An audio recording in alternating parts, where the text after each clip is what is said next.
Tonight we have with us as our guest Angela Lee Chen. I think most of you know her. And I'm going to say a few things. One is like in gardening, there are some shrubs. I do, a little bit of gardening. There's some shrubs that you prune way back in the winter when they're dormant. You prune it back to a balanced and artistic shape. And in the spring, when it warms up, the branches, the leaves, and the flowers burst out in profusion. Now, I happen to know that in this life, Baba pruned Angela back to a diminutive size of about 5 feet. And when the spring of her life kicked in for her, what a profusion of branches and leaves and flowers burst out. And all of us, are the benefactors. I know she poured her energy, incredible energy, into the Baba group up in New York. I mean, she took it in directions that hadn't been taken before. And then when she moved down here and she worked across the street at the Circle of Friends and created all sorts of activities and gatherings, events. And the fantastic thing is when this, pandemic hit us and everyone was driven indoors, cut off from so many friends, Angela was the perfect person picked by Baba to create this magnificent world of Babazoom so that we could meet like this and keep Baba ever present before us. And it's really, she's a very creative person. Somewhere I've got she's I a see the book behind musician. you. What's that? I see the book behind you. Oh, okay. But she is like a great musician. She's very creative, creates, T-shirts and jewelry and photographs and all manner of things. And this is a book, I don't know if you can see it. Have I got it in the right place? Yeah.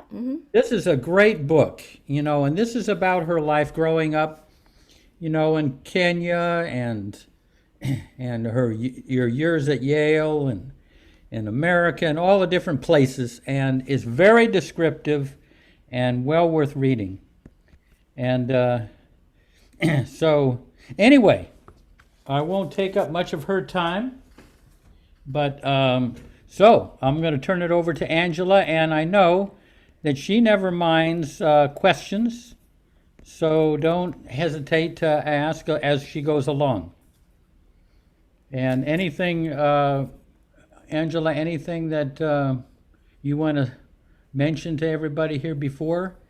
The rules of engagement. Yes. No rules. Anything I Everybody's. missed? Yeah. Oh, we got 2 hours to talk about what you missed. Okay. All right. I'll, yeah, well, I thought that I would start a little bit with my Baba story since that's sort of the port of entry for everyone here, right? So, yeah, so my story is really simple. No big fireworks, no big drama. My ex-husband, fiance at the time, I guess, the boyfriend. he was he was a Baba lover, a long time Baba lover, whose aunt met Baba. So at the East West gathering. So, well, he knows who he is. Anyway, you can ask me later if you really want to know his name. So, so the the the interesting thing is that he was my Tai Chi teacher as well as my Baba contact. So it's really interesting because in my life there's these two tracks, and they're completely intertwined. But there's this track of Baba and all of that which it entails, and the other thread which is Eastern spirituality, Eastern philosophy, Eastern medicine, and the professional practice of all of that. So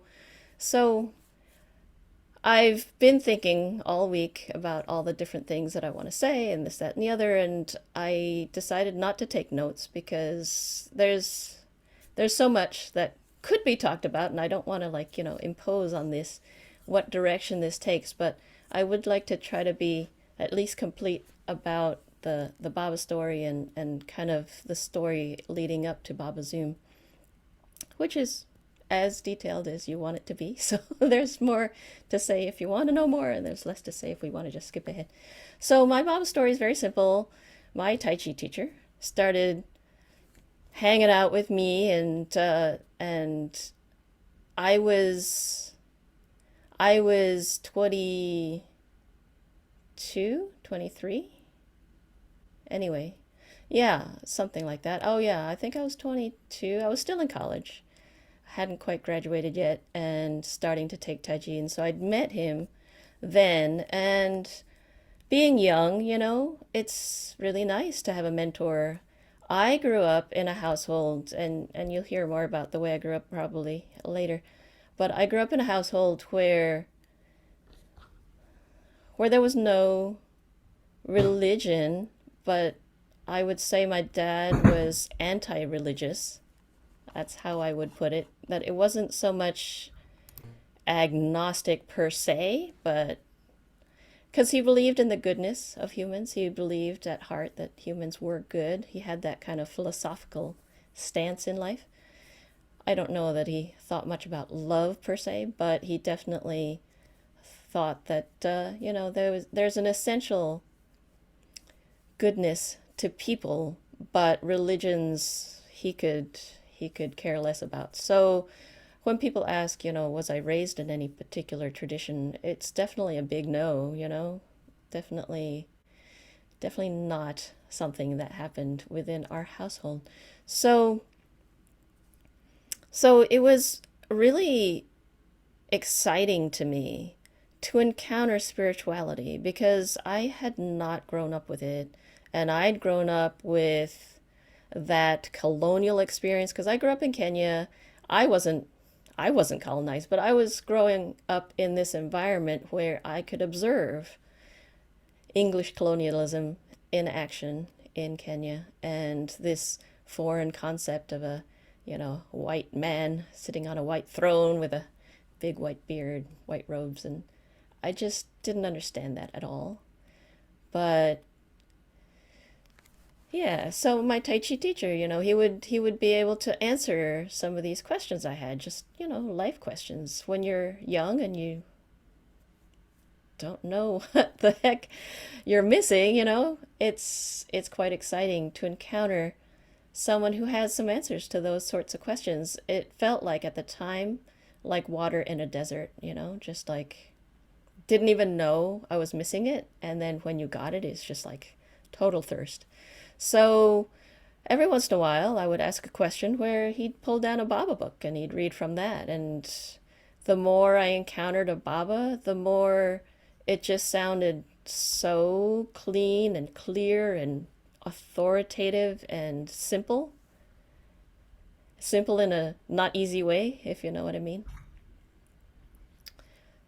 So, so my experience in the forward direction in time is just that simple, that the more I encountered, the more I just wanted to be involved in that world, in that concept, in that conversation.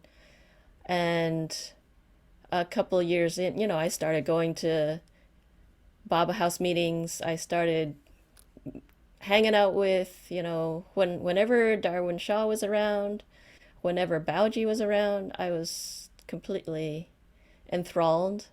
And then a couple of years into the relationship, we actually got married. It wasn't literally a honeymoon, but we came down to the center for the first time, and he hadn't been down to the center in some time, so it was kind of a first in some time for him and a brand new for me. And I came back from that trip saying, I think I'm a Baba lover. So up to that point, I hadn't actually said it. So So yeah, and one of the things that was really compelling was all of everyone's Baba stories. Everyone's coming to Baba, all the people who've met Baba, being able to hear their stories firsthand. It's so powerful to see Baba in action. So that's the forward direction. In retrospect is when things get more interesting. So there's a few little breadcrumb clues that are fun. One is that my ex was living off the Bronx River Parkway, and Baba would have been traveling back and forth from Scarsdale into New York City after he had his accident. So that's part of it. But then the other part of it, living close to that means that I was doing that pilgrimage, and I didn't even know it, of course. But when I was going to acupuncture school, and this is sometime later, I got this little, in New York, they called it a guy gal Friday job, someone who just does anything, a little bit of this and a little bit of that, just a general assistant. Interesting, tiny little tidbit. I first started with desktop publishing and that sort of computer graphics work way back then. So it's kind of fun that this is all part of the 33 West 67 part of my life. So I get this little part-time job, and it is amusing because at that time I was going to school and I was like, oh, it's so impossible. How am I going to get this job that, I just want like a simple job that would help to pay for the train fare and whatever, and just make it easy to to meet some expenses and then still be flexible so I could still go to school, and if I got busier with school, I could scale it down. And within a week, Baba found me this job. So totally flexible, totally sweet guy. I I enter this building, go up to the top floor, and he's actually someone who lives on the first floor and rents a penthouse on the top floor. I tell you these details because I find out like some 8, 10 years later that this is the exact building that Ivy Deuce's apartment was in. So Ivy Deuce, of course, super important in Baba's work just in general, but she not only brought her folks to Baba, but Baba was using her apartment in 52, the same thing, Bronx River Parkway. I'm on the Scarsdale, closer to Scarsdale end of it, and he's going to Ivy Deuce's apartment to meet people. And so Baba was meeting not just Sufis, but people, just everybody, at this clear story apartment. So these apartments, they're huge. For New York City, they're like, gigantic apartments. It's not a big building, but I think I don't remember if there was 2 units on each floor, but like it was like a half a building for each unit, plus it went up. So each apartment was 2 stories with a clear story where you went upstairs and you could see down into the living room, right? So then Ivy Deuce was on the third floor with a clear story down. And that elevator where I used to go up and down to the top floor was the elevator that Baba rode on. And I remember reading in Darwin Shaw's book about how Baba had this little Civil War wheelchair because it was really tiny. And having been in that elevator, I know why. That elevator is tiny. And when I was going up and down it, it still had to be run by a attendant. So it wasn't like you had the whole tiny elevator to yourself. You had to share it with people. So it's just amazing because I was there and he was going up and down that elevator, and I was there for the first year, sort of like every day, every afternoon, and then by the time second and third year rolled around, I got busier and busier, and it was like, every other week, every other day, or sort of, every sort of 3 days a week, then down to 2 days and that sort of thing. So I was in that building a lot. So yeah, so that image of Baba laying out breadcrumbs, pieces of bread to catch the bird, and then the net drops down, that image that Baba uses, that's very much what it feels like to me. I walked right in. No resistance, no sparks, no, big miracles, no like praying to God, please, send me a miracle and then I'll believe it. None of that stuff, which is all great and fun and exciting and very compelling. But I had the other kind of story.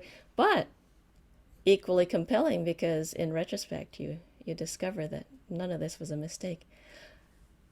Baba style though, Baba style where the punchline comes much later. I love that about Baba. You know what I mean? Like his scale of time is long, so like as you're going forward, you don't get the punchline till 10 years later, 20 years later, and then even 20 years later you're sort of like, "Oh, but there was another twist. I discovered it 30 years later." You know what I mean? So yeah, that's Baba.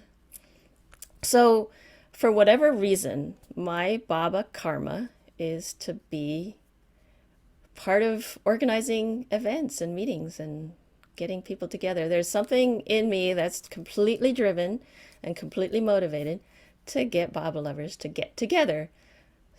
Very soon after saying to George that I think I'm a Baba lover, I I had it was a meeting. It was a Baba House meeting where there was an appeal to people to join the board. And that board, the official board, whatchamacallums, the structure of that board is that there should be 15 members of that board. I mean, it's humongous. The structure it's intense.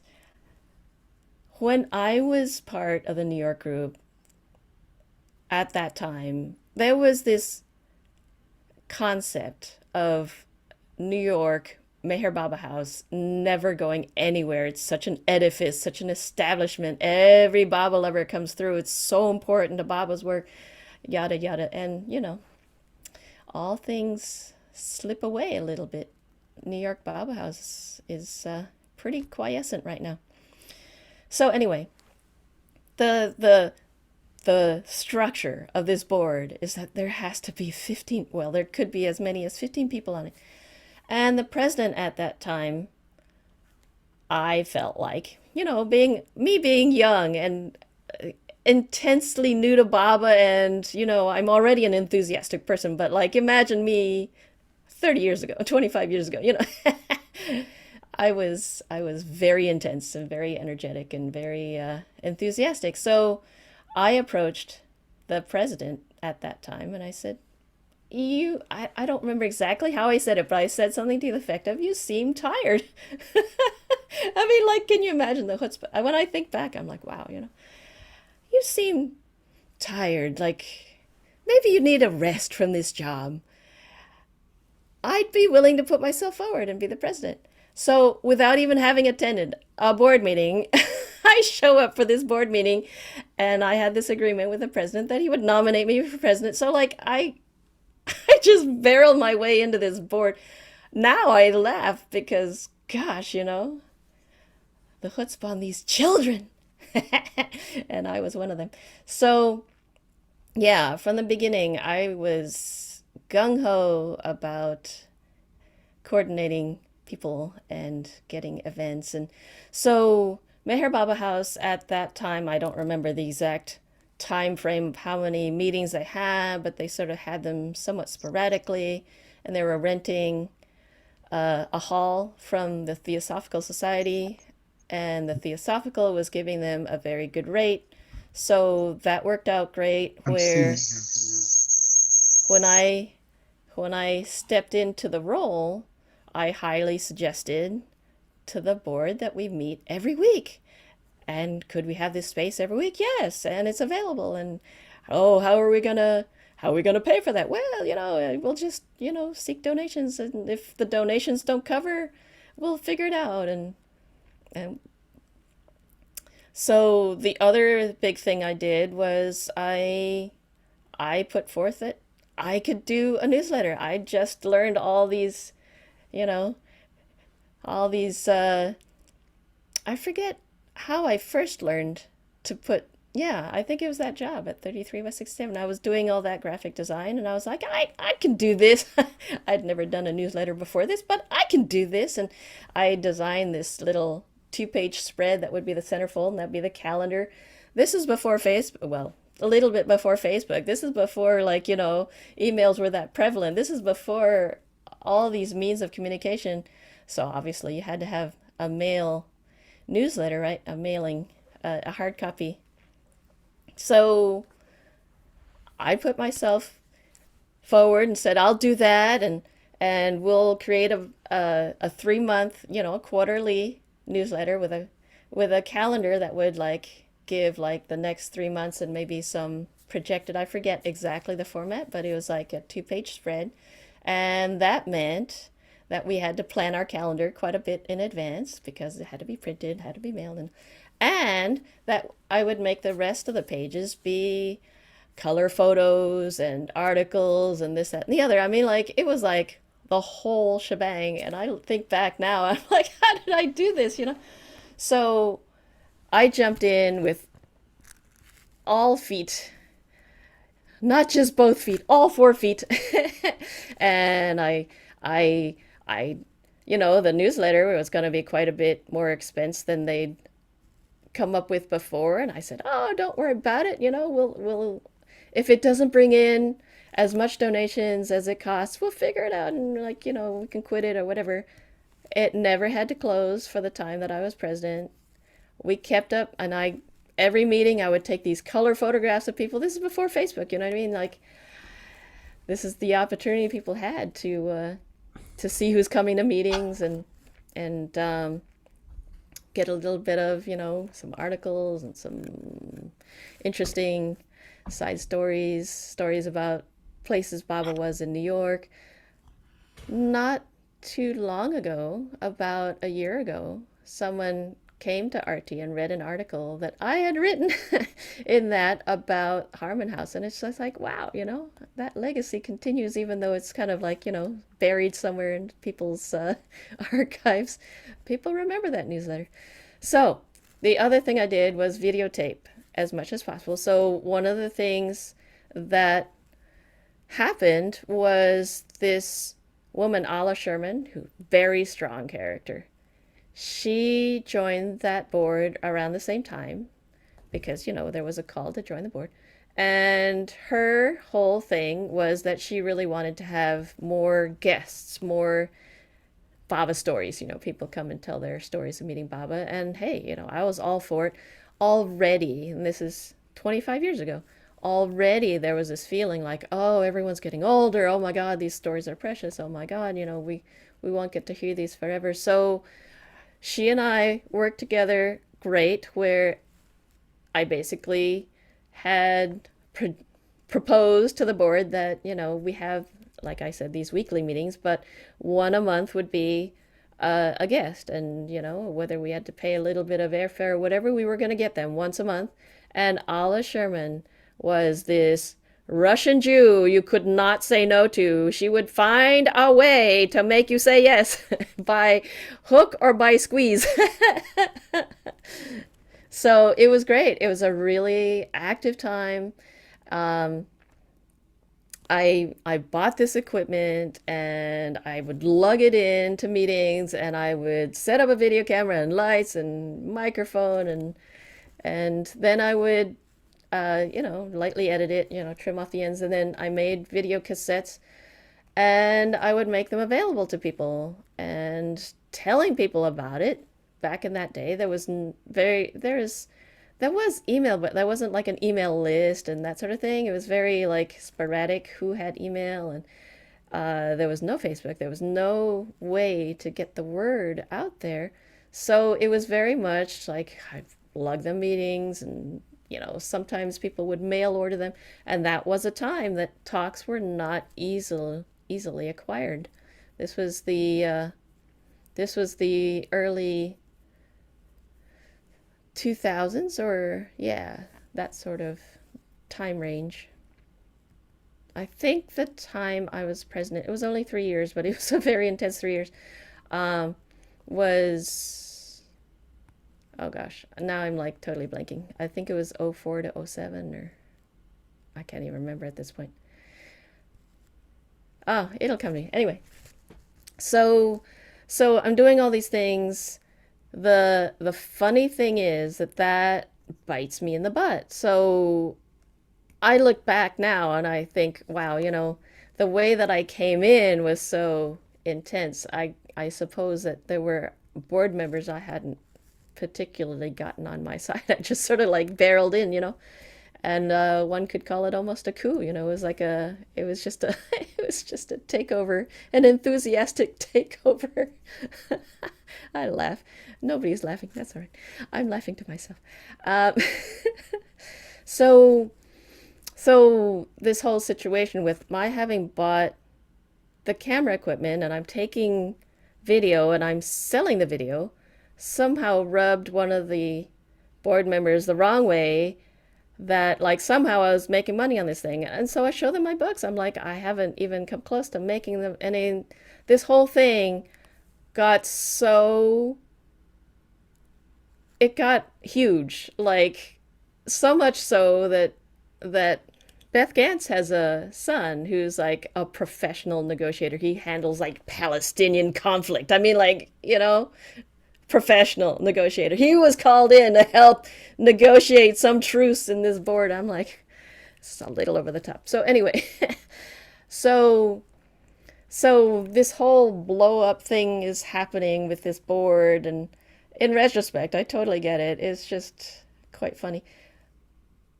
But the side thing that was going on was that my own life, my ex-husband and I were going through separation and divorce at the same time. So, my whole life just completely fell apart at the seams, started something new. So, um, I moved out with the dog and my brother, and eventually my brother moved out and that sort of thing. Anyway, long story short, I had been hearing about the Heartland Center and missed the 40th, well, 50th, whatever. It was the 50th. I missed the 50th. It was a really grand event, and I'd been hearing about it. So when I heard that they were having a 53rd or whatever it was, Sahavas, 53rd anniversary Sahavas, because they were opening the Burleson House, they'd bought the Burleson House, I was determined to go out there. And that's when I completely fell in love with the board that was on board at that time and the whole story and concept of the Heartland Center. So I ended up doing 8 years on that board, where we would have to travel in once a year and do a work retreat at the Heartland Center. So the current Heartland Center board changed that rule where they can just meet wherever they want to. But so powerful. If you haven't been out to Prague, Oklahoma, you have to go. It's kind of like, it's so powerful. It's kind of like being in the samadhi without the samadhi trappings, if you know what I mean. Ron and Miriam, who are caretakers, Miriam used to say, they were caretakers for a short time. Miriam would call it the back door to the samadhi, because, they're sort of like on either end of the planet, and Baba having his accident, it was like a very powerful connection to the other side of the planet, the samadhi. So I resonate with that, because you would go and I would every year be flying in from New York. You have to make a stop. You can't fly direct to Oklahoma, period. It's just not that kind of place. Not commonly flown to. So so I would grumble and totally mutter and resist, but go anyway. And when I got there, it would be like, why would I be complaining? It's so amazing. So it's a very powerful thing. So for 8 years, I kept that up. So yeah. So then in 2008, my dad passed away very suddenly. I was just coming back from a Heartland Center board retreat, and I was just getting ready to gear up to go back to work, being self-employed as an acupuncturist. It's every part of that is done by yourself. You know what I mean? Like, you book your patients, you get ready for it, and you gear up for it. It's not like somebody hands you work. You know what I mean? So I was in that mode. I was getting getting into that. Cliff had picked me up from the airport. So we had just started dating a few years before this. And so he was spending the night or something like that. And I get these calls. My phone apparently had been off, on silent. And I see like 30 calls or whatever it is, like all these missed calls. And there's so many of them from 407. Anyway, the longest short of it is that my dad passed away. He'd been discovered that night, and he probably had passed 2 days before that, and that left the care of my mom to me. My mom had Alzheimer's. So that story is in my book, my autobiography, and there's a lot to say there, but we'll skip on. Anyway, the Heartland Center had to take a back seat, and I eventually actually stepped off of that board and just had to recover in my personal life. So some time goes by, and really the only major Baba work I'm doing is the Northeast Gathering, which meets once a year. For that, I would do the bookstore, I would help run the video camera, and I would make all these things to populate the bookstore with, because we'd buy books, but I would make all those side things. So I'd been making Baba things for sale at Sahabas for a long time too. So so I was kind of a little bit undercover as far as Baba work was concerned, and just doing little side projects and kind of just recovering my life. And about 4 years ago, we moved here to Myrtle Beach. So one of the things that was attractive here was that I was following the progress of this new community organization called the Circle of Friends. So by the time I first stepped into the space, I think it had been a space for Baba for about a year. So I was pretty early on into it. And the amazing thing that their premise is that since the Mayhair Center's across the street, they didn't have to carry some mantle about being a complete Baba Center, like having an official line that's all official meetings. They could just be open as a community center. If anybody coming through town wanted to speak about, say they're a therapist and they have a Baba spin on therapy, they could come give a talk. If people were sort of a little bit off the sweet spot for the Mayhair Center, they could have their meetings at the Circle. For example, for some reason, is it the 60th reunion of the 69 Darshan folks wanted to have a reunion. 69. Anyway, they wanted to have a reunion, and somehow the Mayhair Center said no at that time. They could have one event or something like that. They wanted to have a whole weekend, right? So they ended up using the Circle for a portion of their a pretty big chunk of their reunion, and then Sherry our books for some of it too. So it's been very helpful to have in this local area, but there's a lot of, well, I'm being recorded saying this. There's a lot of resistance to change in the community that has been here a long time, and a lot of people resisted the community, the Circle of Friends actually spending money and becoming a center and establishing themselves.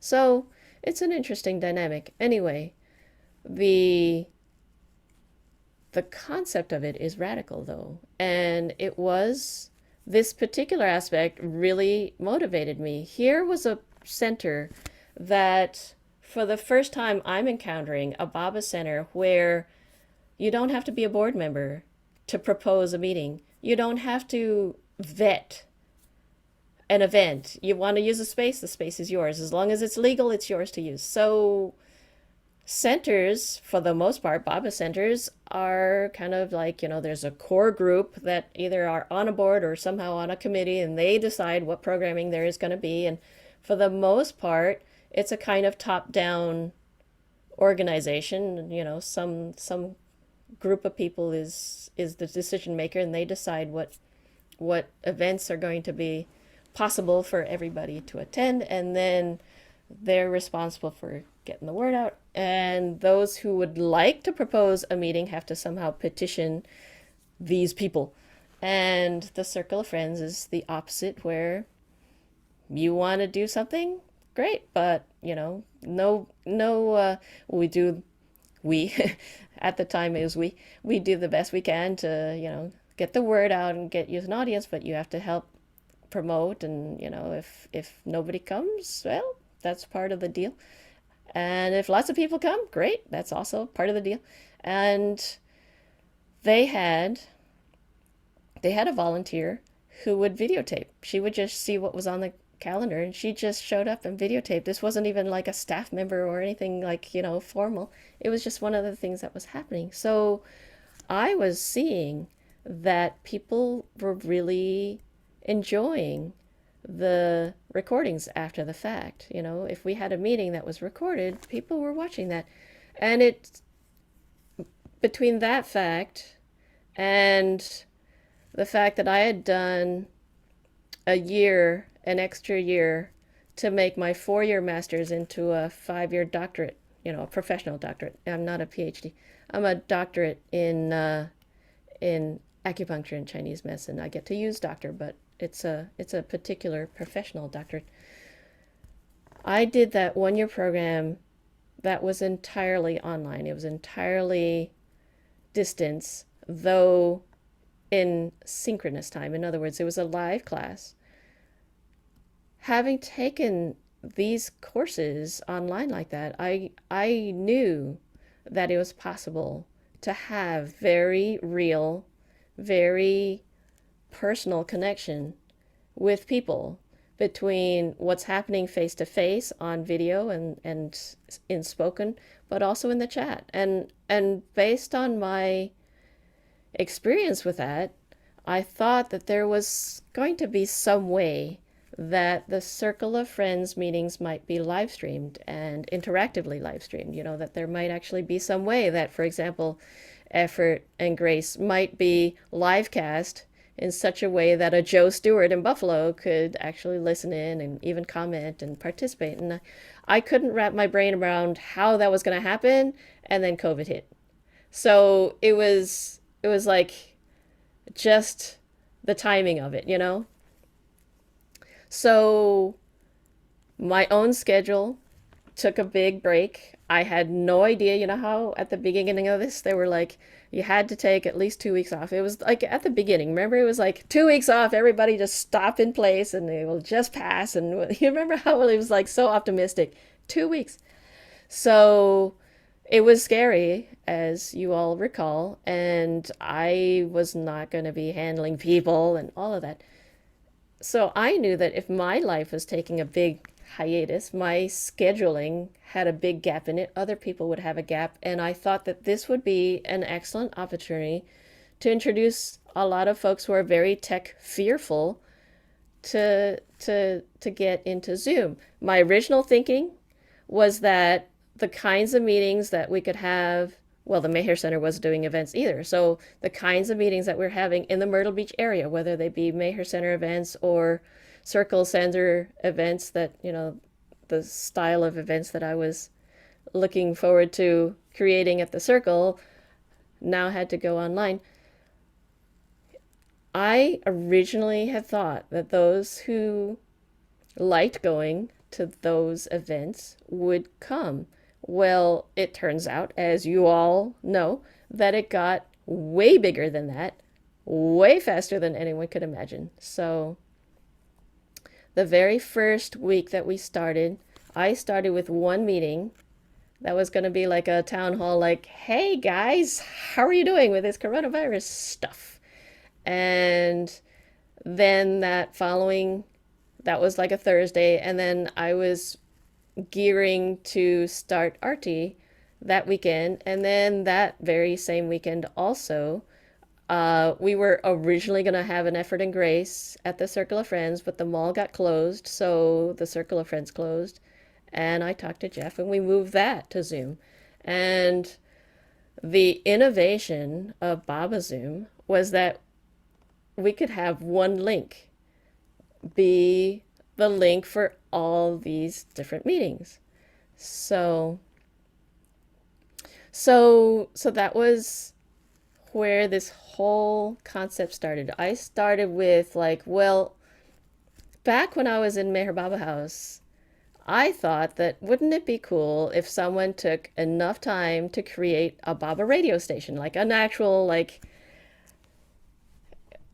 managed, triaged Baba radio, not just go online and search for this and, you have to wade through the stuff you don't want and then, deal with all the extra fluff till you got to the part that you wanted to listen to. But what if someone actually triaged all this stuff and said, this is the hour of like, top 10 Mandali Hall talks. This is the hour of like, and it would be like the sections that they were their favorite. So I'm putting it out there. I still want this. But I also thought, in that young enthusiasm, that it'd be amazing to have a Baba TV show, to have a TV station. And so when I started this Babazoom thing, I was thinking, well, what's to stop us? We're all sitting around. What's to stop us from having this thing be like all day long? And for a while there, we were trying. I had some help with a couple board members and some volunteers, and we tried to keep the room open. But if nobody was actually having an event, people weren't just showing up. So my thinking was then, okay, more events. We'll just have more things on the calendar. The easy thing is, okay, reading groups, read a book together. It can't be that hard. I'll tell you stories about how hard that really is. Just reading a book together. Um, I was going through 3 or 4 months where every day I was waking up with like that full fire of like, what if we try this? And like I would have to like, it was so exciting that I'd have to like find someone and pin them down and make them think about it or at least try it. And from really early on, I had someone I reached out to start a God Speaks group, and he's still doing it to this day. Someone to read Mara Meher and lead that group, and she's still doing it to this day. It's quite amazing. Effort and grace, still going to this day. So It's reading going groups, right? downhill. Say again. It's going downhill. No, I'm It's just going down. but well, I So want to break into the yeah, Angela's been please. great uh, Running at the mouth. other Yeah. people involved in everything has been fantastic because delegating, this Yeah. because otherwise it would be a massive production. And that I think it's been wonderful that different people do different things and it doesn't have to be in there and micromanage anything.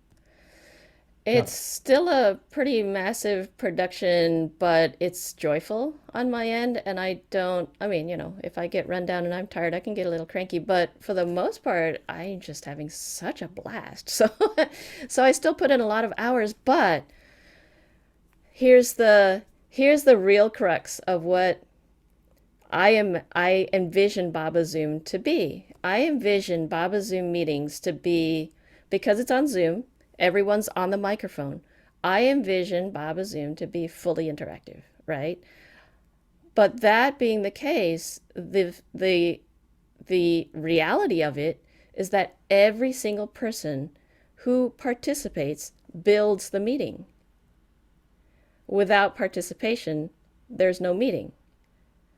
But the flip side of that is you are the meeting, which is about as egalitarian as it could be, right? You show up, you're it. You're the meeting. There's no power structure. There's no hierarchy. There's no role except that you're a participant. Maybe there's a tech host, but that tech host is not given authority over you in a moral sense or a whatever sense. They're just there to kind of moderate the space, right? To make it possible to have one conversation instead of 20, which is impossible. So, so not only are all humans invited of all ages, here's a Baba meeting where you can bring a toddler and nobody's disturbed by, in fact, toddlers are incredibly welcome. not only a little cranky, yes, sometimes. Uh, Not only do we allow for kids and non-singers to sing and for, screaming and yelling and people to do dishes in the background and all that stuff. We allow pets, we're not even limited to one species. All dogs are welcome, all cats. We've had a turtle once, we had a parrot once. So our inclusion statement is more than just humans.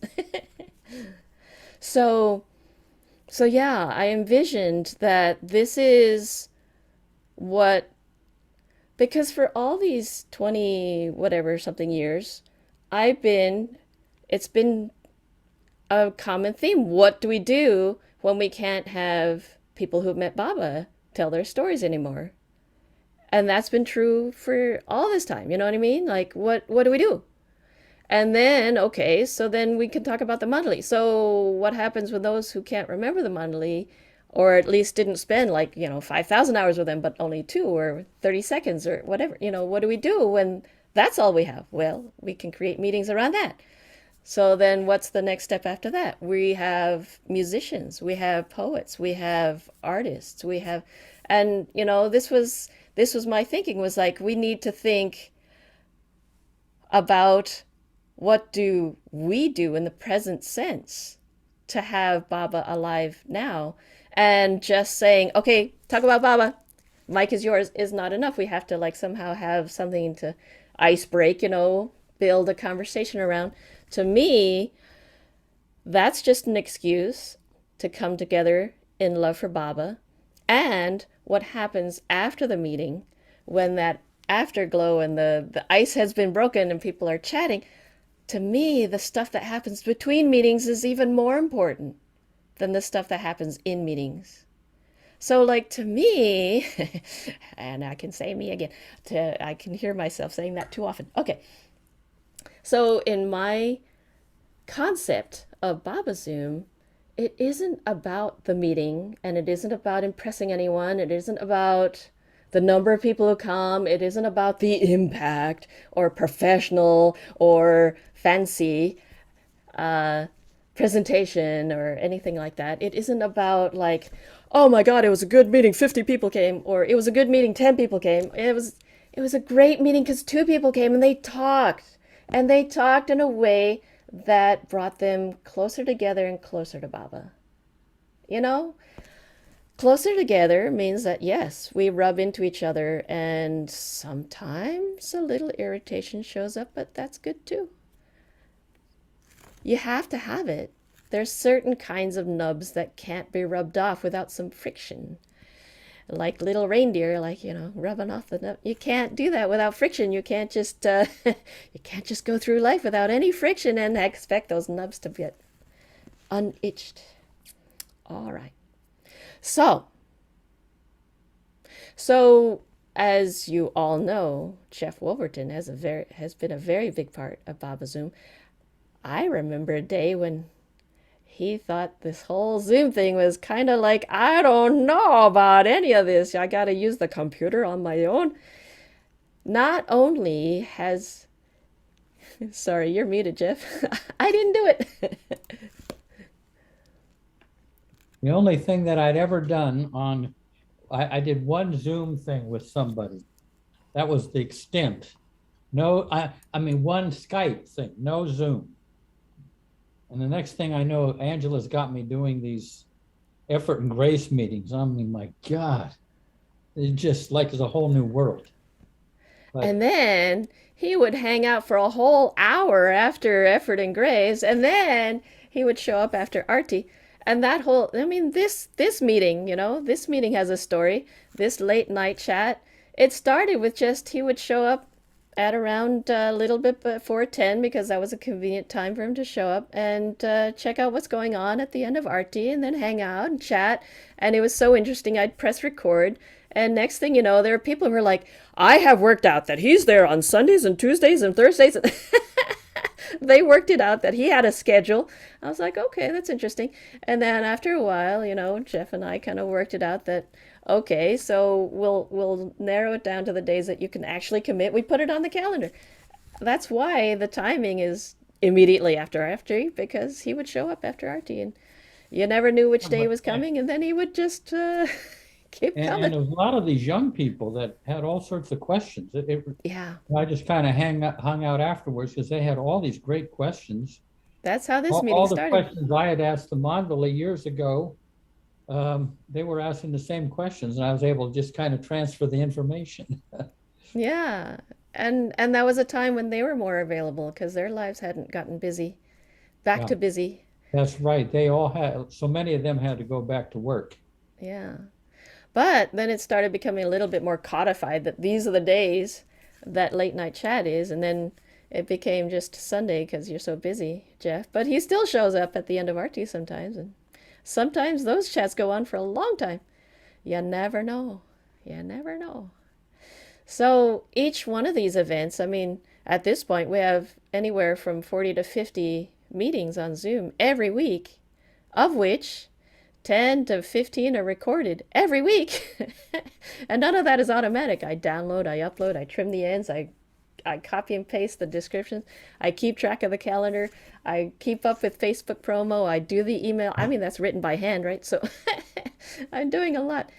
It used to be that the kind of busy I was in New York, I was thinking back, I had a full time day job and I basically could do all that stuff on the weekend. Like, it was like, that's how, even though I was that busy, it was just the weekend. Now it's like all day long. But I moved down here to Myrtle Beach to do Baba work. I mean, both Cliff and I wanted to be in a Baba community where we would be doing much more with Baba lovers and being around Baba lovers, talking about Baba, running into Baba lovers, being at Walmart and running into a Baba, attending Jeff's meetings. We wanted to be here to do more of that. And although I actually didn't immediately join the circle of friends, I knew that at one point I would, and it took them a whole year to discover me. Once they discovered me, they're like, claws in me. And then a year later, I became the president, and then in a year after that, I had to separate Babazoom from the circle of friends because Babazoom was taking up so much of my time. I couldn't also manage a physical location. I mean, there are a whole other set of problems that the circle of friends has to deal with that board was fully engrossed in, and I was basically doing the whole circle Zoom part, all not on my own, but on my own as far as coordinating. I was the one getting meetings going. I was the one coordinating with people. I was the one leading on Betty to host Artie. I was the one, you know what I mean? Like, so You got a it's question kind of like, there. Looks like Orang has a question there. oh yeah, go ahead. Yeah, Bob, I'm sorry. I'm on my cell phone while I'm talking to you. Excuse me. I don't know. You brought this up, and I thought I'd bring it to your attention. Do you remember what Baba said regarding group meeting? What Iraj mentioned about? You told me to read it once every couple of Yeah, months. go ahead. That's a good quote. I really think so. This was in Merazat, 23rd of October, 78. Undoubtedly, there must be a set of disciplines in any Baba group meeting. But the discipline must not smack on regimentation. There should prevail a feeling of give and take during any group meeting held in love for beloved Baba and conducted to further his cause. Just as a doormat is necessary to keep an apartment clean from dust, likewise, spirit of humility and tolerance is essential and necessary to keep our hearts clean of prejudice, ill feelings, praying, tempers, and harsh words of anger. Beloved Baba did want us to gather in his name and love. He did not exhort us to sink our differences, at least on such occasions. In the ocean of his love, he said that this would not only please him, but would also make his presence felt more strongly. The qualifications of a board member or any lover of Meher Baba when attending Baba group meeting or otherwise, according to what we have gathered at the feet of the beloved Baba, should be that of a boardroom or a doormat. Humility, tolerance, understanding of the problems of others, and the sense of humor are all the paramount importance. And of course, love for our beloved Baba is the very basis of Baba lovers. Mani has read this letter many times and said, "This reminds me of beloved Baba who would often say, I want one heart with many hands to work in my cause." That's a letter from the Mandali of Avatar Baba, Volume 2, page 2324, all rights reserved by Baba. Jay Baba. Jay Baba. I hope that was informative. I didn't mean to interrupt you, but I think No, that's... no, no. Very good. Very good. How could Baba's words be an interruption? So each one of these meetings that is on the calendar has a story, and I don't I don't mean it to be like some sort of prideful statement. I just mean like I'm like the spoke, I mean the hub of the wheel, and all these spokes go out. It just it just happened to be that like my my my vision for how this would hold together was that if each person was doing their little part, this wheel would be so full, you know? So just like each participant is building each meeting, like you all in attendance right now, actively listening and bringing your love is what builds this meeting, was what makes this meeting meaningful because of the love that's brought forth here.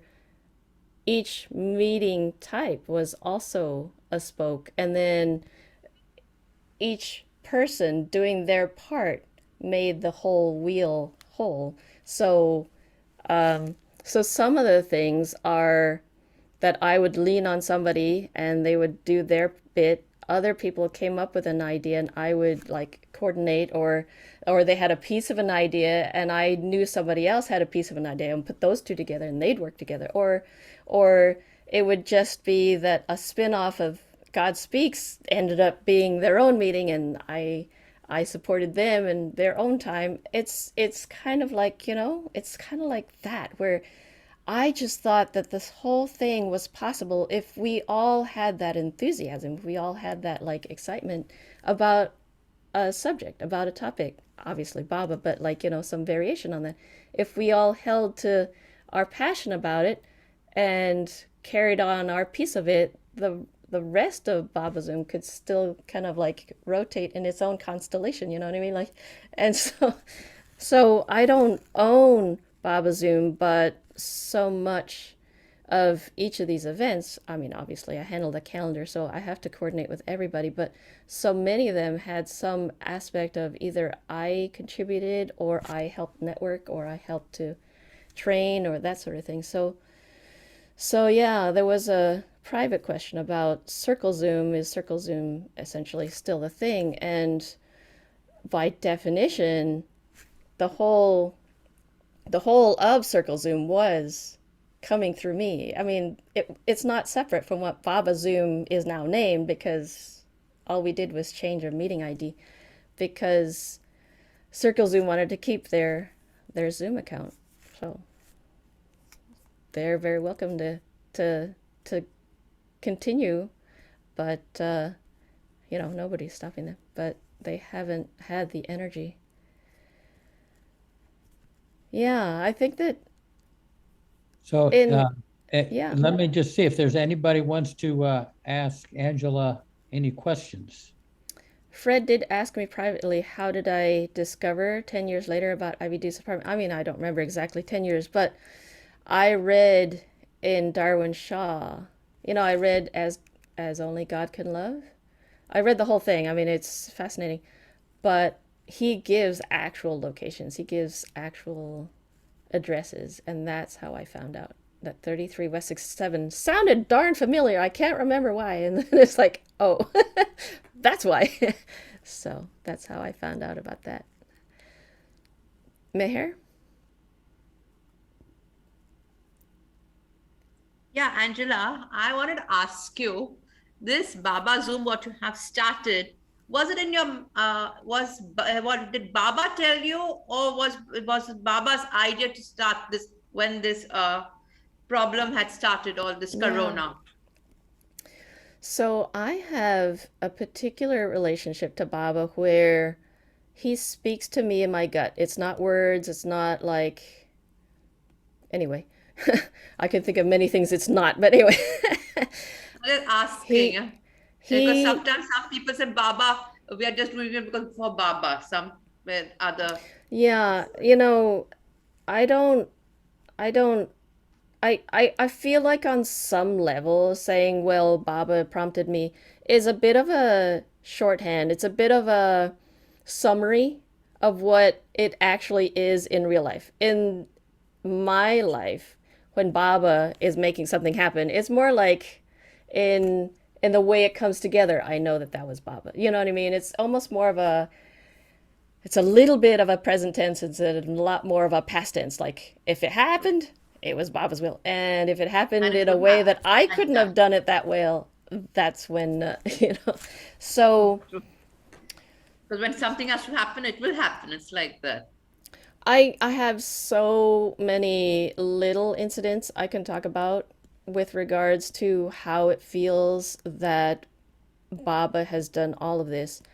But I will say, to go all the way back, when I was running Meher Baba House in New York, I had this Baba meter. I had this gut sense of who would be a good draw, who would like, if I felt in my gut that sort of like, yes, like ding, ding, ding, that kind of like everything lines up. I could use that meter to predict what the average Baba lover would also feel. Like it was just one of those things that I would test. Like, Alan Cohen coming from meeting. I think that that's going to be very popular. So in New York, the scale was, well, 60 people will come. If it's that kind of, high on the radar kind of gut feeling that I would get, and the meeting would happen, and lo and behold, there'd be like 63. You know what I mean? Like so, somebody doing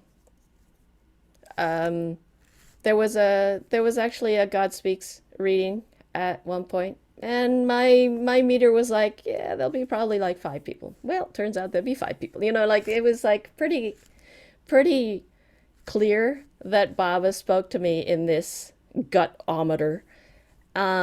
So when this whole coronavirus thing happened, my bells were ringing way off the charts that had to get this Zoom thing going.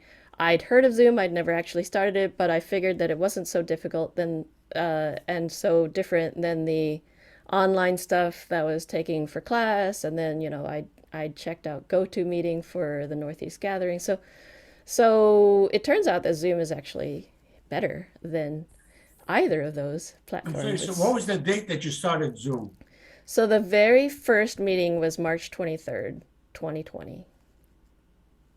So I consider that the day that Babazoom started, when technically it had a different name at the time and all that. It's funny, that's the Persian New Year. Yes, that's right. And you know why it was going to be that date is because we were going to have a Persian New Year at the Circle of Friends, but the mall was closed, and all events were canceled. And then I was like, well, okay, we'll have an event to remember, or to discuss coronavirus, see where the community was regards to it. Some 17 people came. It wasn't heavily attended, but hey, 17 people is not nothing. And it was just like within 3 days, I had set up that the first arti was going to happen from the beginning of arti. It's always been some range between, say, one of the things that's funny about Babazoom, it didn't grow. It just happened. Like, it's not like we got the word out and it's growing over time. It's not like that. It's like the size it is the size it is. So arti started from the beginning with somewhere between 12 to 30 people. Some of these days are really big events like, Baba's birthday, whatever, and we'd get like a big swell of people coming to arti, and then quiet days, there'd be like 12, and we'd be like, okay, I guess we're going to talk amongst ourselves, and somehow the hour completely fills in with just so much transcendent love. So no matter how much I promote it or tell people about it or specifically invite people, People come and they go, and they're attendees for a very long time, and then they drop off, but then somebody else joins it. It's always been about that size. Like, it's just so. Effort and Grace, the very first Effort and Grace, if Jeff remembers, was like 70 people. Very first one. I don't know how everybody heard about it. It was like instant. The other really exciting one I remember is that the day before Mara's Day in May of 2020, Peter Goodman was like, "What? We need to do a Zoom around Mara. What?" we hadn't put it on the calendar, you know. I was like, "Well, this is new to us. What do we want to do?" He's like, "Oh, we'll get, like, you know, musicians and this was within 24 hours. We got 7 musicians. We had like an hour and a half program. I mean, like, the whole thing was like amazing. On short notice, there was like 70 people who came. I thought to myself, okay, this is a thing that a celebration, a potluck meeting. I call it potluck because everyone brings a little something, right? When you come to a potluck, you bring a little dish and everybody brings a little something and you have a feast. You have like way too much food. The same thing with these little meetings where if you only had a little tidbit, you could share it and everybody would put their little piece in and we'd have a big stew. So, Jackie, you had your hand up and you disappeared. Oh, well, I just wanted Wait, to. you're Marcia Maltz now. What happened? Yes, I'm Marcia Maltz. She's visiting me. Thanks to Okay. Babazoom. No, I wanted to share. I mean, to me, it's all been so amazing. I used to do my light prayer meditation group at the Circle Center, and you encouraged me to offer it on Zoom. And it is just what it's opened up with our group internationally is one of the gifts. You know, we have somebody who comes on from Paris, somebody from England, somebody from India, somebody from Chicago, and all over. And I just love it. You know, it's a small group and some people come, some go, some are a core part of it. But I love the international side of it. That has been a huge gift with the Babazoom and COVID and all of that. So thank you. Yeah, definitely. It's really interesting now. That's another little Baba thing. So, very early at that time it was Circle Zoom, very early in Circle Zoom when I was doing all the reaching out to see, like to compile email lists and to like try to like reach out to different people, I was getting contacted by the Dharams, the twins, Prashant and Pravin. They were reaching out to me because they were doing YouTube live events. What they would do is they would take people's individual contributions, string them together, and then have a live premiere. So they were asking me to participate in that, and because of I don't know how they first, but like anyway, we started WhatsApping. I mean, like since then we like WhatsApp almost lately they've been busy, but we WhatsApp almost every day. So they would help spread the word about any events that I thought might be of interest internationally. So like, immediately we had this connection to India. The other person, Rakesh, very early on was doing the Bombay Zooms, and he reached out to me, and I don't remember exactly how that came about, but next thing you know, like he's also helping to like get the word out and vice versa. I put his events on our calendar, and it's like from the earliest, Baba made this like an immediate international thing. So it's my original concept was somehow to get, these Myrtle Beach things to be like, if people are familiar with Myrtle Beach type events, to come and do Myrtle Beach type events. But like it got instantly huge. I mean, like big in a way that I could not have done. And that's how I know it's Baba. You know what I mean? The other part, of course, is all the people who are involved. I would just lean on those who are attending and say, how would you like to help host Arti? and that's Baba, where the number of people who have stepped forward or been squeezed to step forward and coalesced, whatever, whatever, got convinced. They're a very stable group, and that number has not necessarily grown that much. Where a couple of people stepped off being host, and other people joined in, and the overall number is very stable. So it's interesting, Baba set it up a certain way, and it's just been like just add water kind of a feel, like, all we had to do was show up, and he did the rest. So when I thank you all, when I send out that email saying thank you all, it's literal, because without you all, there's no Babazoom. There's no meaning to any of these meetings. There's no point. There's no, you know what I mean? Like, it's your participation, your love, your interaction that makes any of this worth even talking about, which I've done for like over an hour. Sorry. Rainey, go ahead. And going back to you taking a Baba baby bottom, I was reflecting on the fact that perhaps you might be able to tell us something about, to me, your confidence and your diplomacy perhaps has some relationship to your diplomatic corps upbringing and your father's ability to be diplomatic. Can't hear you, Rainey. Can't hear you.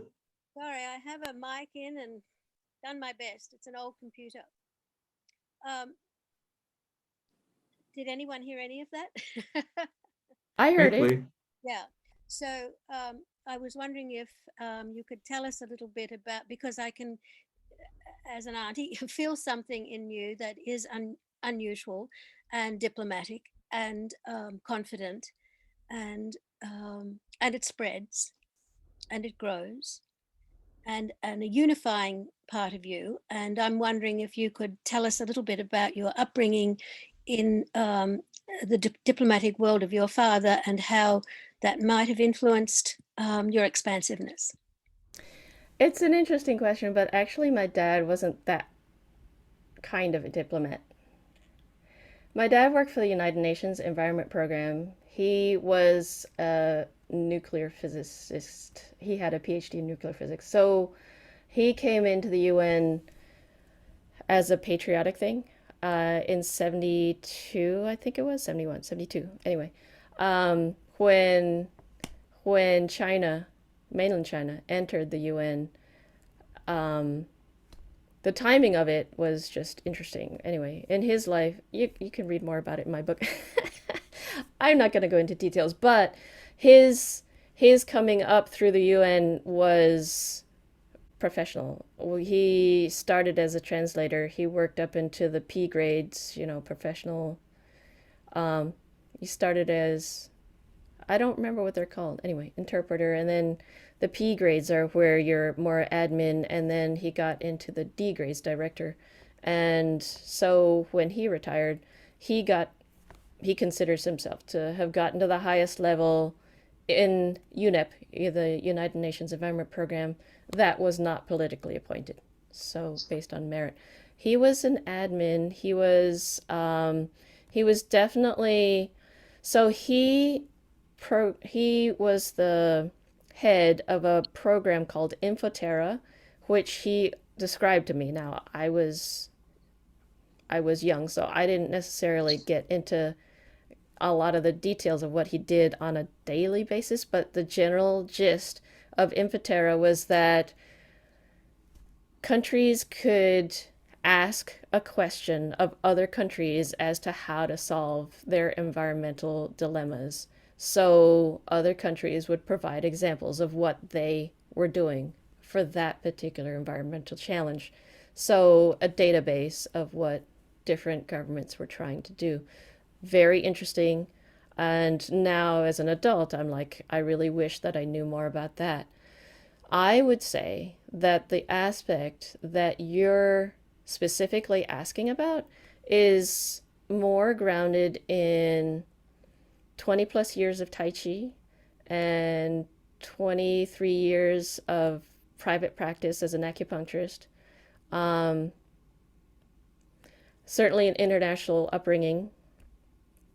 I went to school with diplomats' kids, so in our school, it was an international school, but owned by the American and Canadian embassies, and I think equally. So all of our teachers came from North America. They all had American accents. When people say I don't sound Kenyan, it's because I had American teachers. Um, so in our school, something like 50 countries were represented in our student body, and that's, 1 through 12. So I don't know, that number probably changes just depending on who is attending. It's not a big school. In our class, I think we had 50 graduating seniors, so class sizes were small. So a lot of international travel from the age of 3, thrown on a plane, and we would do home leave. So the UN gives home leave every 2 years to go back to whatever you call home. My dad named mainland China as his home. So from Kenya, we'd be traveling to China every 2 years. And he was a history buff. He loved Chinese history. He loved Chinese ness. He loved telling the whole story. He loved telling me everything. Like we'd get to a place, he'd tell me the whole, everything he could brain dump into me. So from the early stage, just a lot of thrown in to traveling, thrown in, like I talk about it in the book. My dad discovered that locals in China get a better rate for everything. I mean, some 50 times cheaper or something. I mean, it's ridiculous. Like a local would pay a train fare of like 2 yuan or whatever, and a foreigner would be like paying 100. You know what I mean? So if you came across with any sort of a Western thing, he would have been paying for it. So he wanted me to just, blend in, look like a local, which I couldn't do. I didn't grow up there. But if I kept my mouth shut, I could just sort of. So I did a lot of observing as a child. Our household was very quiet. My parents barely said everything that went on in their brains. I had to piece together their stories from little tidbits, and I talk about that in my book too, like how it was like being a detective. Like my dad would say one time about this piece of his history, and I'd have to store that away and squirrel it away until I found this other piece and put those two jigsaw pieces together. Oh, look, they fit. And then oh wow, look. So so a very quiet household, very understated, and a lot of observation and a lot of cultural sort of thrown into the deep end kind of stuff. I think that kind of inner silence combined with Tai Chi, where the intention of Tai Chi is to deeply relax, and mind and body not being separate. Relaxing the body actually relaxes the mind. So there's places that you can access in the mind, in the personality, that just come from a daily practice of releasing physical tension. Tai Chi, when taught a certain way, is a metaphor for spirituality without the personal God part. The Chinese style is to not be personal in their relationship to God, typically. There are a lot of Baba lovers in China, I understand, but the way that I understand Chinese culture, it was very, very impersonal and very sort of philosophical. So metaphysics and philosophy and a way of life and arts. And one of the things that's so interesting about Chinese culture is all those things have at that core one central unifying concept, and the concept of Taoism, yin yang theory, Confucianism, they're at the core, and they branch out into all the fields of study, including the arts, including horseback riding, including archery, calligraphy. You take a brush and it's like, this is the yin and the yang, and every aspect of Chinese culture comes back to that core that then feeds your knowledge of all the others. So Chinese culture is very, very whole, very holistic in that sense, where if you deeply study into one aspect, you actually have insight into others, you know. The Western idea is that, you know, you study the branches enough, you know, all these little pieces like, you know, fingertips, and you study that enough, you'll find one grand truth, you know. And they never have because they're studying all the branch tips and they're not actually discovering their way back to the trunk. Chinese medicine starts with whatever field of study you want to start, you start with the trunk and you move out. And now you have deeply studied sword form or horseback riding, and you actually know a lot about astronomy and medicine. And you know, this is one of the big contrasts between Chinese thinking and Western. Thank you.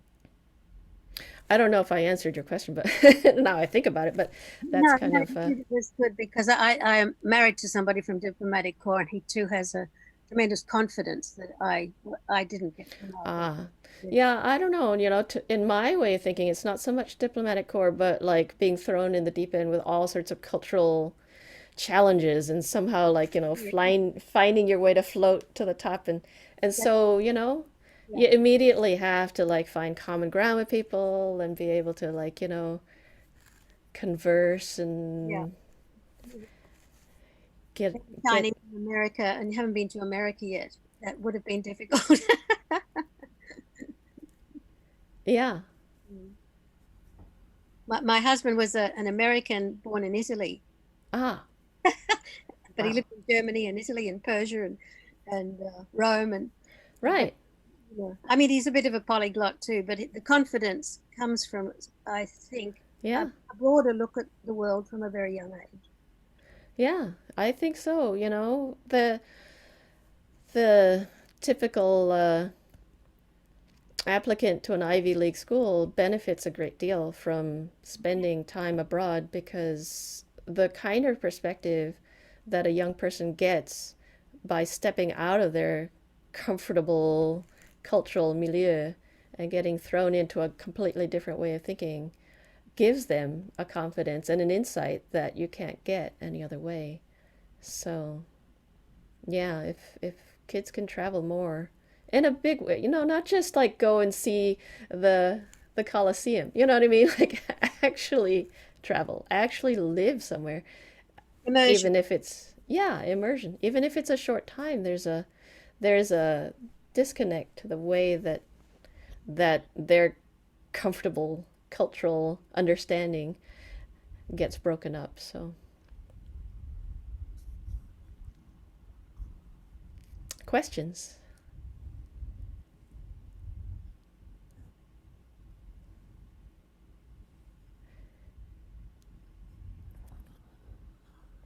I go for it. Yeah, yeah, go. So it's not really a question. It's really kind of a couple statements. Um, there's 43 of us on here tonight whose lives have been deeply affected by your actions. And I know you're so humble that it's really hard for you to get compliments, but he gave you the key, but you accepted the key and you ran with it. And it's changed my life. One of the things I saw Senabar write was it gave her so much more information about Baba. And for me, it has been like Baba boot camp. And the other thing I really want to say is leadership is something that's really not taught. And you lead by example. And so all of the arties have this sense of a safety, like boundaries with a safety net. Like, yeah, nobody's in control, but there are enough rules to allow us to expand. But then we need to stay in here so that it keeps working. And that was just entrepreneurial brilliance on your part. I mean, the fact that we shut down on March 16th, 2020, and by March 23rd, Yeah. you already had Zoom. It's like opportunity knocked and you were right. I said yes. I just want to, Yeah. go on record and say bravo. Jai Baba. Jai Baba. I wanna speak to that. It's not difficult for me to receive gratitude. I'll just outright say it. That's my only wage. I'll just say it outright. But the point being that the gratitude, in my mind, the gratitude is for the giver, if you understand what I mean. In giving and stating your gratitude, you are supporting something that you enjoy, that you benefit from or are passionate about. I receive it. I don't pretend that I don't enjoy receiving gratitude, but it's not for me, it's for you. But it's also for this community. One of the things that immediately decimates a community is when we start getting into taking stuff for granted, being passive, and being like, well, I wish they would X, Y, and Z, and complaining and, yeah. That kind of energy in small doses added up over time is what gives communities and organizations this kind of heavy bleh, that just is stuck, can't make forward progress, can't make backward progress, everything is a precedent, and don't bring up complaining, and oh, somebody said that before, so we can't do this anymore, that's it, no more of that. So I was hoping and visioning a community that would be based on actually wanting to be here and actually building, not destroying, actually participating, not complaining, actually actively enjoying rather than guilt trip, or I'm here because Diane told me to be here, or Angela used her charm and now I guess I gotta stick around because I don't really want to be here. If there's any of that, don't come. Just don't come. Sorry. Don't even come. If there's any of that quality of guilt, compunction, you'll regret this later, any of those things. On the flip side, if enough people go into passive mode and say, oh, I love the recordings, they're so great, I watch them a week later, at some point, if everybody says, I'll watch them a week later, I'm not sure what we'll be recording for you to watch a week later. Right? So both of those are true, where I don't want anybody to be here because they're somehow required to be. It should come from passion. It should come from joy. If after the end of a meeting you wish that you weren't here, please don't come back. It's fine. We don't do anything on Babazoom based on, I think we're going to stop the meeting if 5 people don't show up. You know what I mean? 2 people show up and you feel Baba and you feel love. Awesome. So I really recommend to my hosts to have that attitude, because you know what? And in addition, if the recordings are watched by other people, those people are participating too. So, sometimes a meeting that seems small in person might actually be a lot bigger than it appears because other people watch it later. But in the end, if at some point people decided to stop attending, or host decided that this is not enough people, or somebody got just tired of this particular meeting and they said, I'd really rather be doing something else. None of this is fixed in stone. None of it is concrete. One of the things that also weakens organizations is this idea of in perpetuity, survivalship, legacy, that word again, precedent, the whole weight of history and momentum and all these things that then mean that you can't stop doing these things. And to me, as much as we can stay nimble and as much as we can stay able to pivot is how we're gonna enjoy each other. If Babazoom ends up being something that people aren't that excited about, but there's something else down the I would rather go do that, like, let's keep moving with whatever comes next. So if Baba Holograms is next, I'm in. Wouldn't you like to sit next to 3D Baba? Oh yeah, totally. Sign me up. So the humility. No.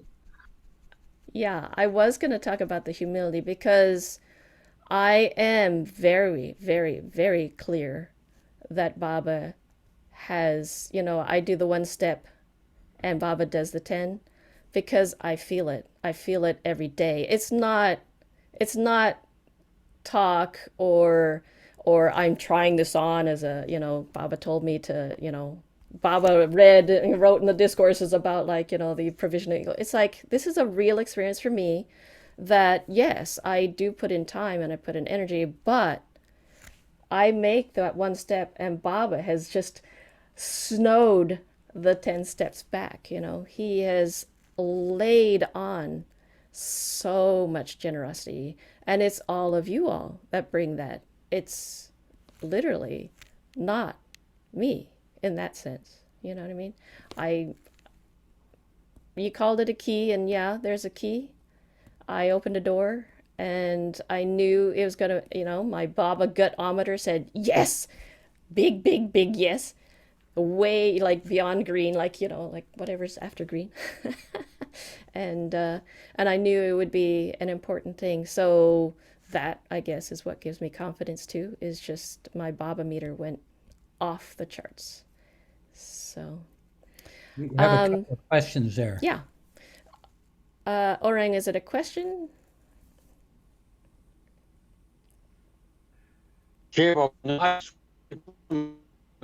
Observing Baba is using you. You're so instrumental in expressing Baba's love and unifying his message to the world. The way his message is getting shared through his love of people it's astronomical, and I think he's showing his presence through you and other people through Babazoom. And this is all going to grow, I believe, in given time. I don't know. I don't know where it's going. A lot of our meetings are less attended. So in that sense, it's not growing, but more and more people are hearing about what we're doing. So I don't know. I don't know what's They say next. the one thing they taught me is good things take time. Yeah. Well, I'm just following Baba, if he gives the message that this is not going to last forever, then it won't. It's not a future tense that I'm living in with all of this. It's a today and tomorrow tense, and Baba's guiding you and he's providing you. Yay, Baba. yeah, and as long as you all are coming, this will be here. I mean, absolutely. The I got a commitment is there, commitment to Baba. but Yeah. the commitment is not like, well, we've got a 10-year plan and a 50-year plan, you know what I mean? Like it's a today and tomorrow plan, So Love it's is very unconditional. it's very now, it's very present. Okay.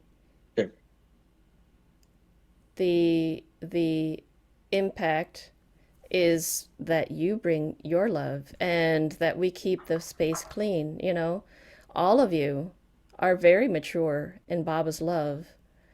I trust this community. I have trusted it for a long time. And one of the things that I find in a number of Baba organizations I've been very intimate with, there is an inherent kind of distrust where it's a little bit like, we'll decide for you all what's best for you. And this is the opposite. You all decide.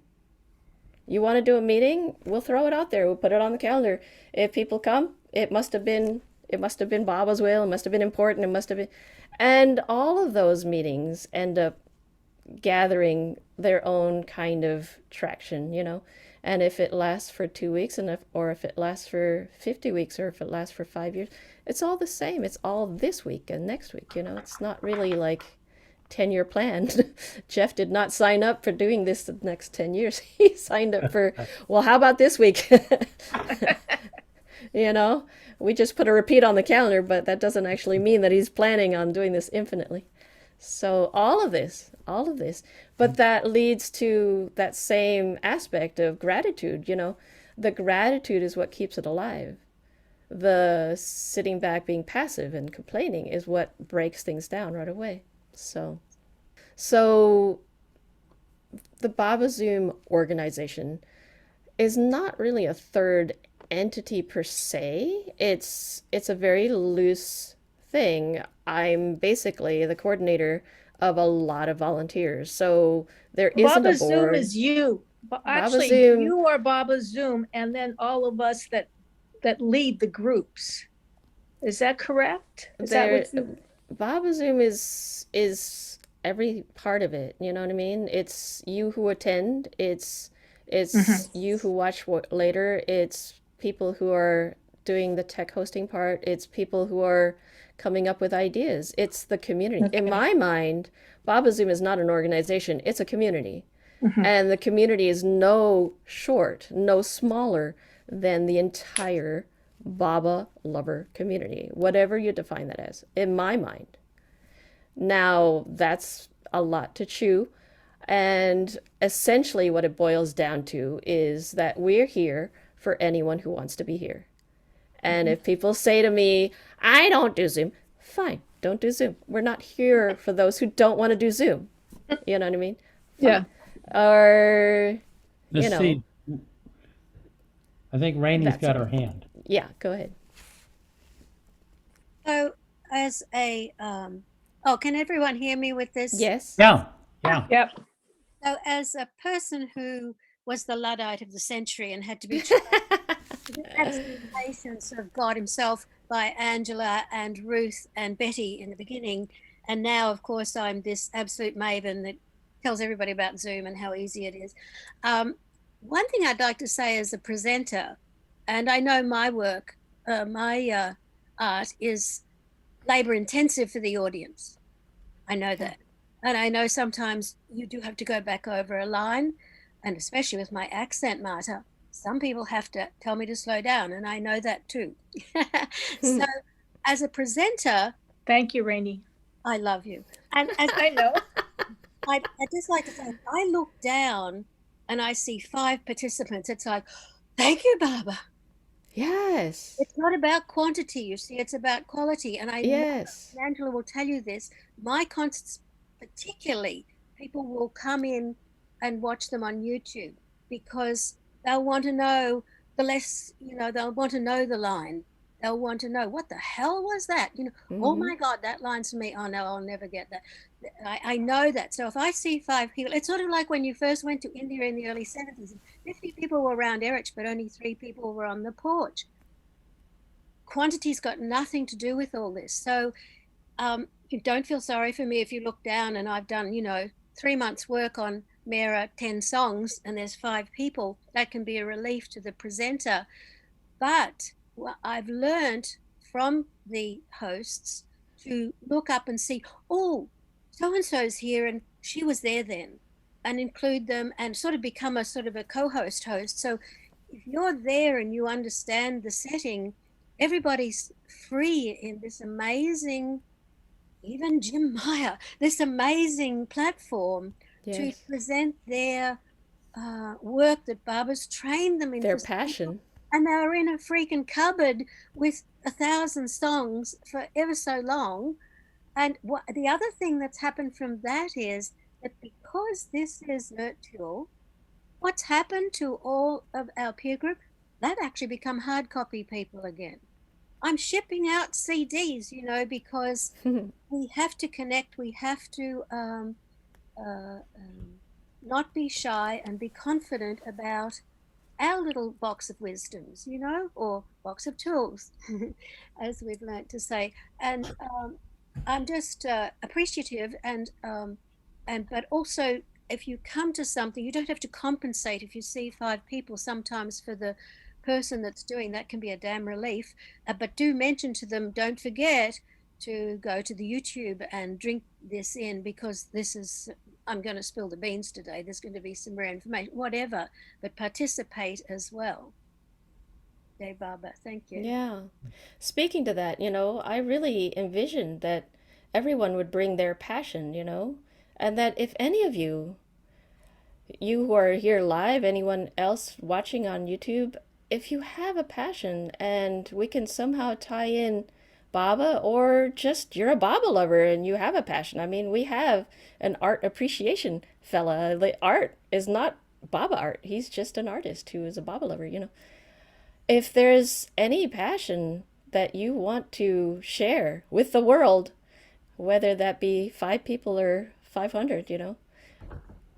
Babazoom is a yes and organization. We say yes, and we might be able to even help you build that into something. So the and is there in case there's something that, maybe we can even enhance what you want to do. The Mac actually wants to do a sharing. They want to actually, this has not actually happened, and their idea is to present some of their treasures that they have on hand and talk about their preservation, the story and the provenance and all that.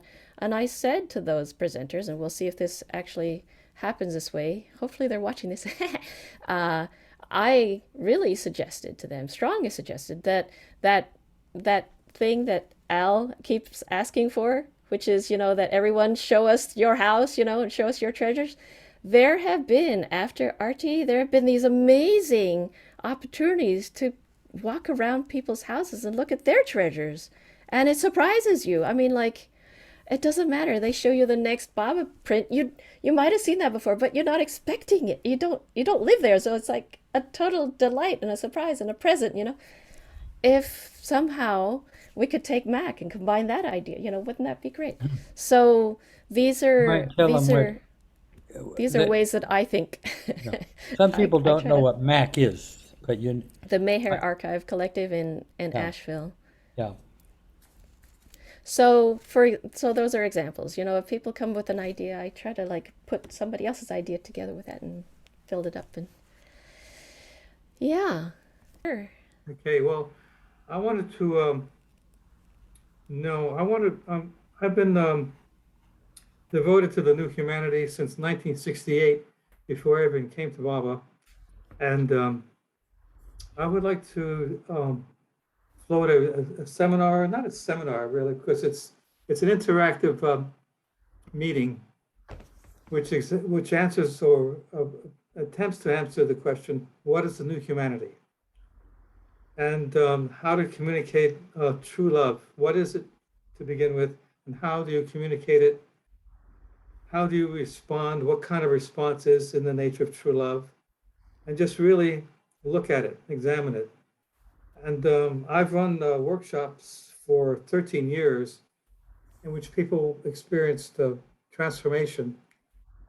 And in that sense, what it means is to, take a painful moment in one's life, an upset, and through self-examination, it transforms,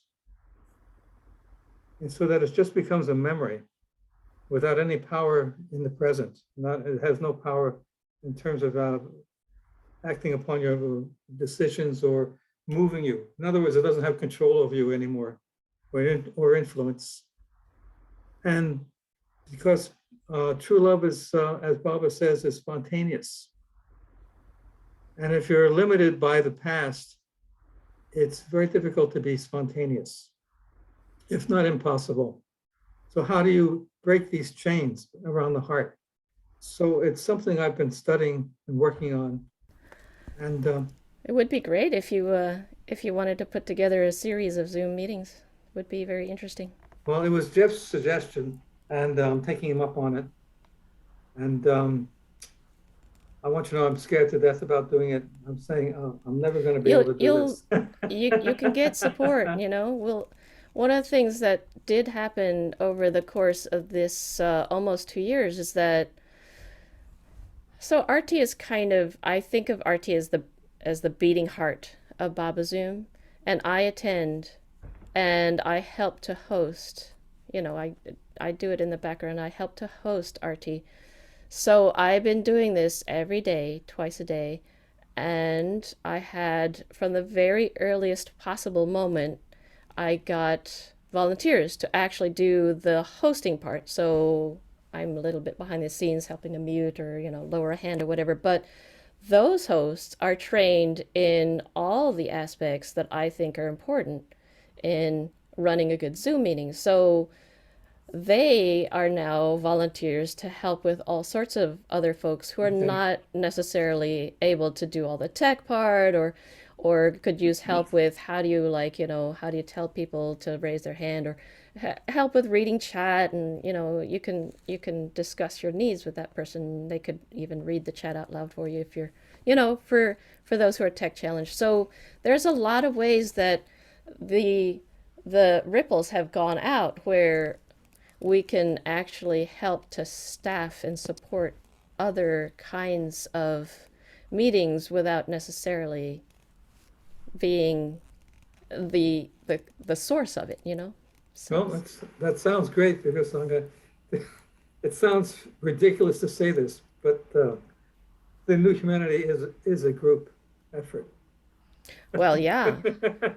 That's pretty self-evident. I came up through Tai Chi, as I mentioned, but I had a very strong connection to Buddhism through Thich Nhat Hanh.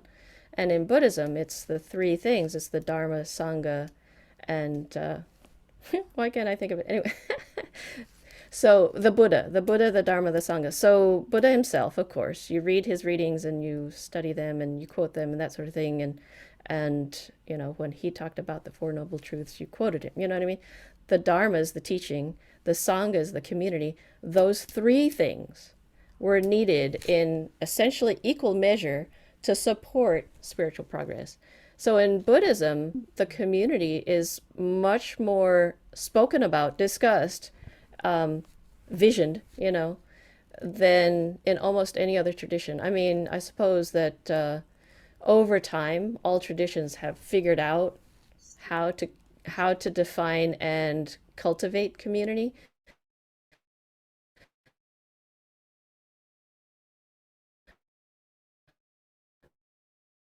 But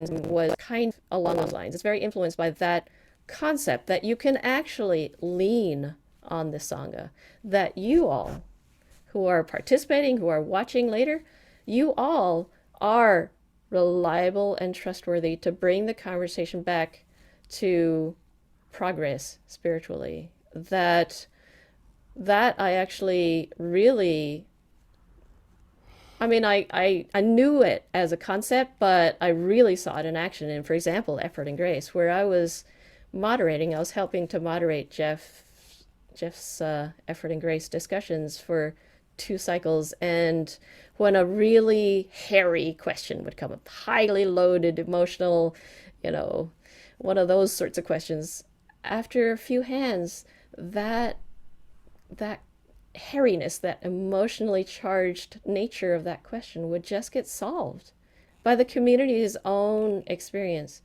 And that level of discussion is something that you could lean on.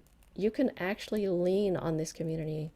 So as we all encounter things in our lives, things in interaction with other Babazoomers, bring it out. Talk about it, and you'll see that the answer is there. It may not be it may not be immediately apparent, but as you encounter more of the community, you'll see that the answer is there. It's here in the present moment. We don't have to wait for somebody to come in with a message from 50 years ago. This is present, this is very much now. So that new humanity that you're talking about, we're working on it. We're working on it right now. This is it. Well, it's the new humanity, the disaster happening that Baba predicted, was 75% of the world would be destroyed. I always wondered how he was going to manage that. And now we're seeing how, at least several aspects. Well, I don't know. Let me just go on. Yeah. These are my theories, okay? And we don't have to agree. That's the great thing about the new humanity. We really don't have to agree. I'm not disagreeing. But the point is that we can agree on how we want to be with each other, because that's really what it's about. Yeah. And most of the people who are part of the new humanity have never heard of Baba. In fact, he said that some of my best lovers have never heard of me. So we're talking about reaching out speaking to the hearts of humanity. And how do we go about doing that? And we have to clean up our own rooms, get the crap out from under the rug so we don't trip over it. That's right. And so in order to be able to speak freely, I remember I took a composition I had written in honor of Martin Luther King to my choral conductor, teacher. And he wasn't my teacher, my choral director. And he looked at it and said, Michael, you're talented. You've got enough material in here for 8 pieces, but you have no talent. I mean, you have talent, but no training. And I said, oh, and I was devastated. For 6 months, I couldn't write a note of music. And I said, screw this, I'm gonna get my training. And so I studied with a composer. And the humiliation I went through to be able to get these ideas and feelings that I had into an organized body of work that communicated what I wanted to say took me years. And I believe that communicating true love is no less of an art than writing music. Absolutely. Well, I wasn't disagreeing. I was just thinking that, I don't think we've seen 3/4 yet. We're not even started on the 3/4. I didn't say we had reached it. I was wondering how. Yeah, we haven't even begun. It's going to be intense. And yeah, we have to reach for each other to help us hold on to his Daman. I really feel that, I've been participating in the arti, as I said. We've really helped each other in a huge way to go through so many ups and downs. I mean, emotional trials personally, and the COVID thing, and the whole, oh my gosh, it's been a survival raft for me as well as all of you. It's a beautiful thing that we have access to a community that we can tap into every day. I mean, when I was in New York and we had meetings once a week, that was a lot. I looked around and most centers were doing once a month or once a quarter, once a week, And then we moved to Myrtle and it's like, well, we're having meetings every day, but it'd be one meeting every day or maybe on the weekend, 2 or 3, And here on Babazoom, we've got like 6, 7 meetings every day. You can log in, you can find people to talk to, you can hang out after a meeting and ask somebody. This is how we hold on to Baba's Dhamma. This is definitely a big part of it, I feel. We need each other. Angela, Yeah. I'm thinking it's getting a little bit late. Mm-hmm. And we can always have another time. Part 2. But it's after midnight. Yes.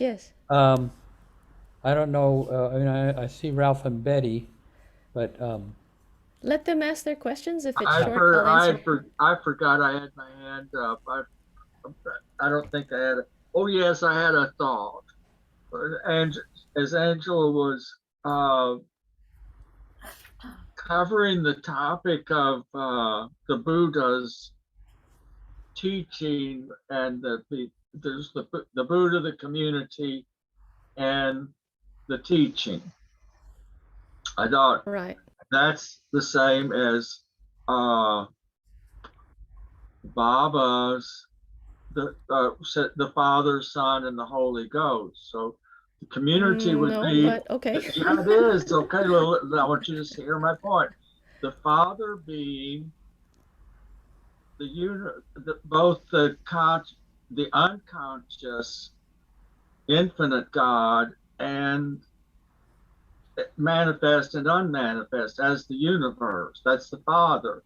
The teaching is the Baba is the Buddha, the Christ is the Buddha, the Christ state, or the Buddha state, and then the teaching is, of course, the Holy Spirit, both manifest and unmanifest. Is teachings, but it is all still the word coming from initially the avatar, is God's word, manifest in form and not form. Yeah, thanks for that. Betty, Okay. you had a question or a comment? Just quickly, a quote from your book, actually, Angela. You quote this lovely wise Tai Chi master, Professor Chang. Beautiful. And just quickly, and what he says is so Baba. He says, you must find the one behind the adjectives, Professor Chang says. And he's asked, what do you mean by the one beyond the adjectives? He says, yes, the one beyond the adjectives you see when you are born, the second you're born, even before you are born. You are piled high with adjectives that describe you, like your sex, who your parents are, your name, and then it's the food you like, the clothes you like, and I'll just paraphrase this. He says, underneath all those adjectives, before you even had a gender, a name, a face, you were you, the one beyond the adjectives. Now, the person living beyond the adjectives, his heart is full. He doesn't need anything. He's like the fountain in the middle of a muddy pond. His fullness cleans the mud, purifies his surroundings, gives purpose to the things around him without paying attention to the mud. He steps into every moment asking, what can I give? I was so struck by that last sentence. Beautiful. Isn't it beautiful? So These are the young person answers that I was getting. So, when Jeff was referring to late night chat and these young person people looking for the answers for their spiritual dilemmas, these are the formative kinds of messages I was getting early in my life. And yeah, it's very powerful. The Chinese style of spirituality is very profound, very functional, very practical. Jeff has a phone call. He's trying to stop this meeting and he's got a phone call. At midnight, a phone call. Oh, this has been Jeff's life forever. Now here's something that you didn't know. He used to give the gateway number as his number, but not to call until after 11. Oh my gosh. He would get these therapy type calls for decades at this number. This is the late night chat is not new for him. This is what he's been doing for the past 40 years. Michael, I want to say something about Michael, just FYI. In Myrtle Beach, and Jeff was there, and his wife at the time, Louise, and myself, and Buzz Connor. I remember too, Dana Ferry, Willie David. We had a Michael drummed together. Hammered us into a semblance of a choir, and we would meet. What was it? It was weekly, wasn't it? At Michael's house. Yeah, he had a little baby. Budding family and business and wood craftsmanship, which he still is a wood craftsman, and to my knowledge. And we think that was really very therapeutic, I would say. It was a good Baba. Jeff can comment. Do you remember it, Jeff? He's on the telephone. Yeah. Oh, he's on the quite phone. well. Still. Yeah. Yeah. Was that Baba, Jeff? Yeah. Did Baba call? Yeah, he's he's been watching it and everything, but it's He's everywhere, Jeff. He's bloody well. He's going to have a few notes for me. He's saying, wrap it up, guys. Wrap it up. But say anyway, I think that we might want to come to a close. If there's any, I think what Betty read was fantastic at the end here. The what is it? The person, this person behind the one behind the adjectives. Isn't that interesting? And the layers and layers. I'm this. I'm that. a male. Piled. I work Piled here. high and deep. One thing I do feel that I've always felt is to get away from a hierarchy of importance. I think that where people play roles and they get self-important about the roles, that I think kind of kills the fun of things, you know. So and this is kind of, a little bit like AA. There's no hierarchy and no great status. Everybody's, as Eric used to say, we're all in the same boat. Jeff, you think you could remember to hum for us in closing with, I'm trying to remember the song Low How, and what is it, I remember Mike? that one. Low How. Yeah. Low how, yeah.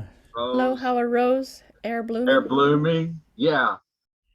That's one that Michael, you Michael had. remember it? Yeah. Michael, if you But remembers it. Ralph, Yeah. I think we should Just close silently. close. Let's have a few moments of silence before. And thank you, Angela, for pouring all this out, where you're coming from, and Hey, Baba. this has all been. Thank you. Yeah. You provided the vase and we brought the flowers. Okay. Thank you, Angela.